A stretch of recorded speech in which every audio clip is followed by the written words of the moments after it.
السلام عليكم ورحمة الله وبركاته والشمار كفون جرزرتوهن دقيت المربوع قسم المنيا فانكي أجيسن بجراتن بجيروهن أجيسن سنين جتة أرلي فيديو براتين إسني ديب إجرا بلي وانكي نمني ماتي نافين تاني جاينا لكنكو أروم ما أفجدا أبلو ما أفجدا سبسكرايب نافقدا لايك نافقدا يادا كيسان كومنت جلت يادا بريدا نججبيسو كاكيكم سليك أبركو تكون أبو نافكاين إسنين جلا akkasumallee mootiyyuu sheer godhaa namoonni isinitti tolee jedhe sheer naaf godhaa qarqaarsa kiyyaaf jechuudha anuma qarqaaruudhaaf sheer naaf godhaa walaa jabeessunuu jedhaa dhaamsa kiyyaasa jalqabaa itti aansee immoo har'anii ummajaa'eef maal fiddee akka dhufte walumaan kan laallu taanaa waan baay'ee gaarii itti yaada isin fayyada jedheeti yaade fide dhufe.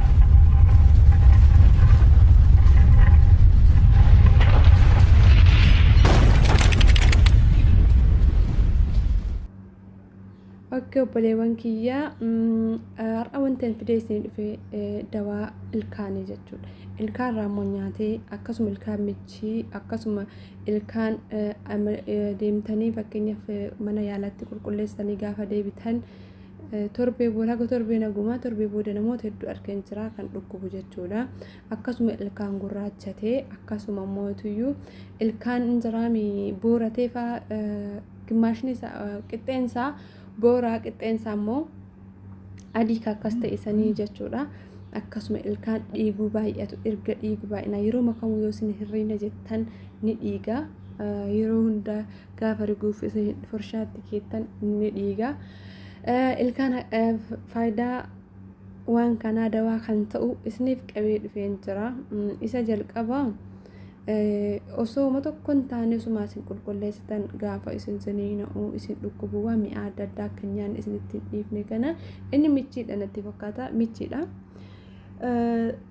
Kun immoo tuyyuu karaa immoo kun immoo tuyyuu yoo raammoo ilkaan keessa nyaate fiidanii mana yaalaa dhaqxanii of keessaan baasina maal jennaan isa san gaaf baastanii ammallee deebi'ee amala ilkaaniiti kun maal fakkaata hin beeku ammallee deebi'ee ilkaan itti aanu akkasuma ta'a sanillee dhaqxanii baastan ammallee deebistanii ilkaan itti aanu akkasuma ta'a sanas dhaqxanii baastan booddee qullaa hafaa jechuu dargee keessan kanuma hundarraa ilkaan tokkocha isin dhukkube san yaaltanii jarmiisa keessa jiru san ajjeesuudhaan dawaa garagaraa fayyadamuudhaan ajjeesuu hin dandeessan jechuudha. Innumaan hundu'a jechuudha. Akkasuma fayyaa ilkaan keenyaa eeguudhaan dawaawwan adda addaa gaafa fayyadamne jarmicha san ajjeesutu iyyuu nuuf salphaadha malee ilkaan keenya san baasuun baay'ee ulfaataadha isin jedhu obboleewwan kiyyaa.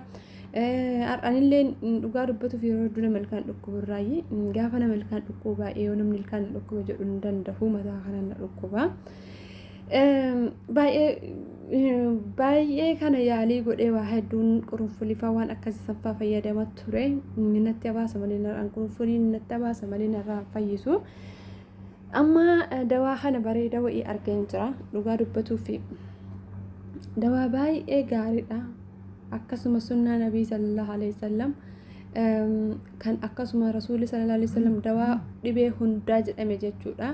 Habbi soodaa yookaan habbil barakaa isa jedhamu absuuda jedhama akka afaan keenyatti absuuda firee absuudatirraa jechuudha. Dawaan kun akkaataa itti fayyadama isaa yeroo makamuyyuu akka itti fayyadamtan boodarallee kan isiniif ibsu ta'a. Baay'inaan bal'inaan irraa haasahu ta'a. Absuuda kana dhugaa dubbatuu fi garaafillee yoo nyaattan ciniinnaa garaatiifillee dawaadha. Waa baay'ee dawaa isaa kana jechuun danda'u jechuudha. Rifeensafillee waa hedduu akka dawaadha. Absuudaan faayidaa hedduu qaban beekna. Ilkaan kanarratti immoo namoonni baay'een itti dhiyaatanii hin fayyadamne akka itti dhiyaatanii fayyadamtan jedhee dhallee irra caalaa dawaa akkasumas achi bu'ees baasee doktorota adda gaafatee ittuma yaadee gaduma fageenyaan isiniif fide ni ilaala. Jalqaba firee absuudaa kana ni daakna haala sirriitti bulleessinee daakna ergasii way zayituuna waan xiqqoo sitti goona xiqqoo jechuudha maankama tokko jechuudha. Absuudaa kanallee maankaa tokko daakamaa isa feetan maankaa lamallee yoo ol keettan waan baduu jechuudha. ergasi waliin dhoyna waliin dhoyne daqiiqaan baasaa boodee walii dhoyne inni fubbata deema amma illee deebitanii isnaana yookaan saamunaa ilkaanii itti gootanii maan kan tokko itti gootan isallee baay'een guddistanii jaraa gadi qabu qaba zayitoonaa fi paawudara yookaan daakuu qabasuudhaa gadi jiruu qaba jechuudha hammi isaa guddatuun qabumaan kan isnaanii kun jechuudha yookaan saamunaa ilkaanii erga sanii waliin dhoytan hanga muraasa achi keessanii ni furdata ammallee as deebistanii yoo inni isin furdanne dabaltanii fuddistanii inni jechuu dandeessanii baay'ee guddatu gaarii miti liqima hammuma isaa hin jiraanne hammuma silaamaa kanatti guddatu qophii qabu isaa kana fuutanii farshaadhaan jechuudha ni rigattaniini gaafa rigattan kana akkasuma ilkaan urataa dhafdawaadha achi keessa gaafa seene namallee hin gubu dhugaa dubbatu namallee hin gubu foolillee addaa hin qabu baay'ee gaariidha afaan keenya foolii afaan keenya isa badaa ni balleessa akkasuma hamma arrabaatti sunnatne haalan xurii kan keenya ni baasa erga haala gaariidhaan ni qulqulleessa isinummaa itti godhadhaa laala ilkaan dhiiguuf keessattuu baay'ee dawaa ilkaan dhiiguu fi ilkaan raammoo xureef jechuudha.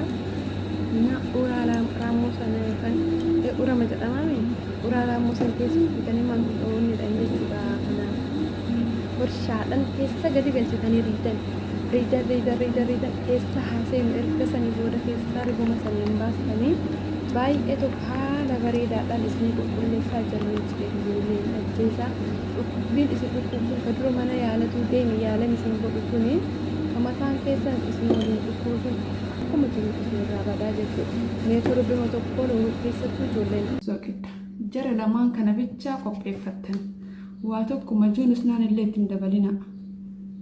Jara lamaan kana qopheeffattanii dursitanii kanaan rigattan ilaalla.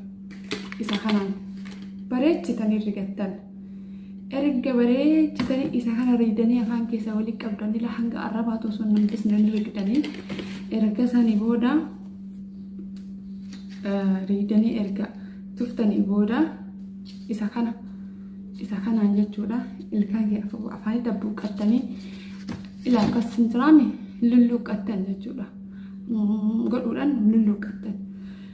Ergasi isa lulluuqqatan san osuyyuu gadi hin naqin farshaa keessa galchitanii afaan keessan keessa afaan walitti qabattanii riidanii waliin geettan jechuudha. Afaan keessan keessa riidanii sirriitti ilkaan keessan gara keessaa gara gubbaa akkasumallee hundasaa ergallee bakka isin dhukkubullee akka inni dhaqqabutti jechuudha.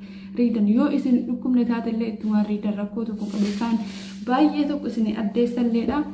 Baay'ee tokko hin jiraame waa wa'iitu qalalli namatti jedha keessa hin jiraame raahaa wa'iitu namatti dhagahama. Erga sanii bishaan loomii fi bishaan qofaan jechuudha. Gaafa dhiqattanii rigattanii xumurtan loomii fi bishaan qofaan lulluuqqattanii itti dhiistan.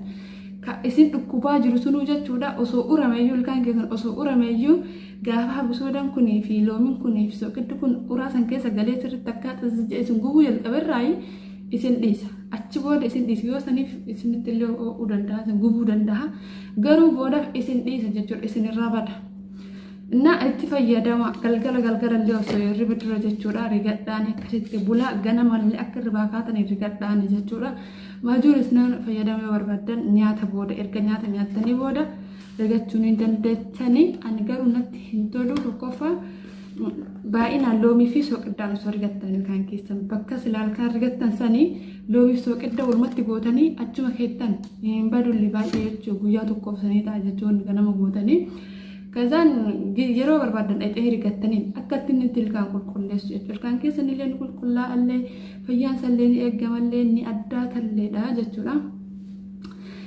Kanaafiyyuu farshallee filadhaa farshaa ilkaanii riiduu ilkaanii kana filadhaa dhugaa dubbatuuf gariin isaanii erga namaan kanaan erga keessa seenanii erga saaqan ilkaan gubbaa jechuudha. Isa erga saaqan san ta'uu qabu laafaa ta'uu qaba jechuudha.